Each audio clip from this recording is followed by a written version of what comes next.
Hello and welcome to the Stanley Parable game. So this game, it really messes with your mind. This time I'm gonna try to get one of the other endings. What could it mean? Stanley decided to go to the meeting room. Perhaps he had simply missed a memo. Maybe. So, just gonna take the left one and then just gonna go down the stairs. Came to a set of two open doors. He entered the door on his left. Yep. Just gonna go past this here. here. A single person here either.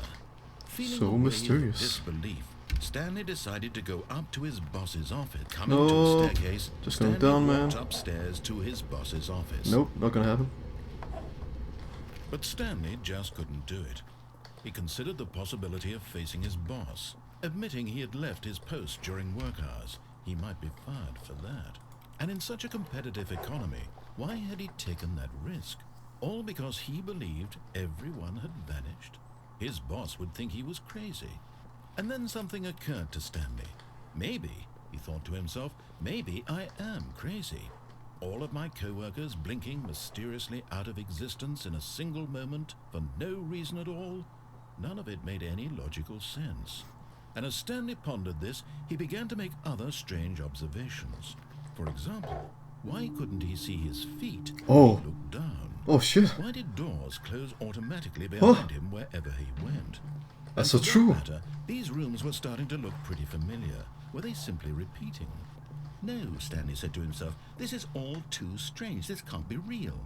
And at last, he came to the conclusion that had been on the tip of his tongue. He just hadn't found the words for it. I'm dreaming, he yelled.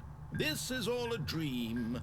Oh, what a relief Stanley felt to have finally found an answer.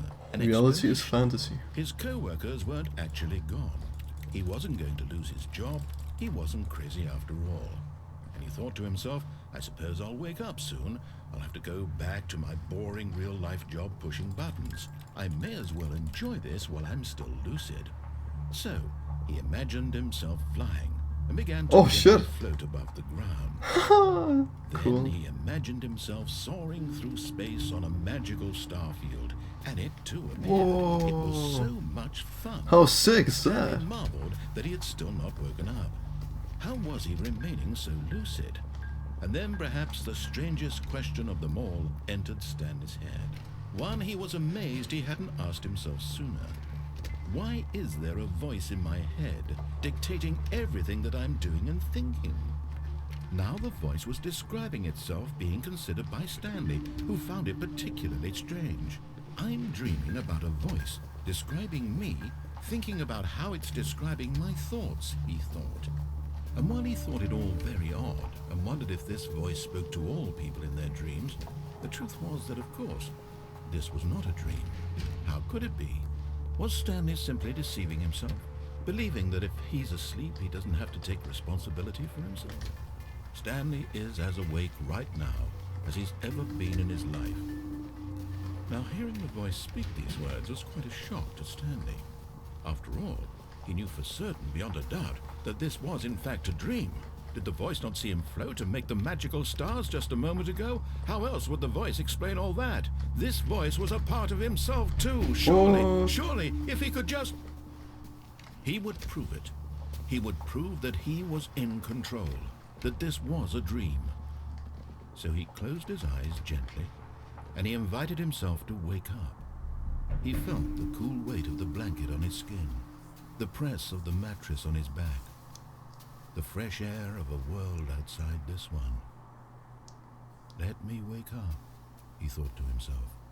I'm through with this dream. I wish it to be over. Let me go back to my job. Let me continue pushing the buttons. Please, it's all I want. I want my apartment, and my wife, and my job. All I want is my life exactly the way it's always been. My life is normal. I am normal. Everything will be fine. How do you define normal? I am okay. Oh shit. Oh, no. Nothing at all. Stanley began screaming. Please, someone, wake me up. My name is Stanley. I have a boss, I have an office, I am real. Please, just someone tell me I am real. Oh. I must be real, I must be. Can anyone hear my voice? Who am I? Who am I? And Damn. everything went black. What? Shit. This is some crazy This is shit. the story of a woman named Mariella. What? Mariella woke up on a day like any other. She arose, got dressed, gathered her belongings, and walked to her place of work. But on this particular day, her walk was interrupted by the body of a man who had stumbled through town talking and screaming to himself, and then collapsed dead on the sidewalk. And although she would soon turn to go call for an ambulance, for just a few brief moments she considered the strange man.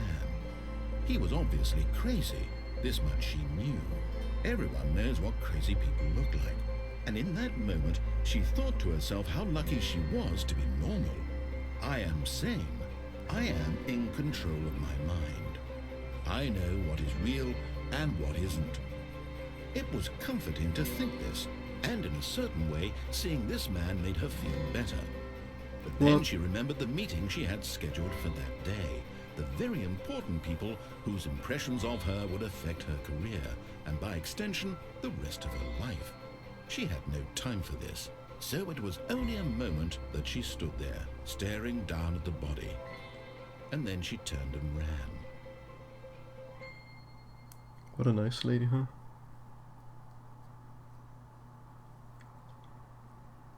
That's the ending, Owen? Yeah, that's the ending. Okay, so I guess that's a crazy suicide ending. So yeah, thanks for watching. A lot of more of these episodes are gonna come up.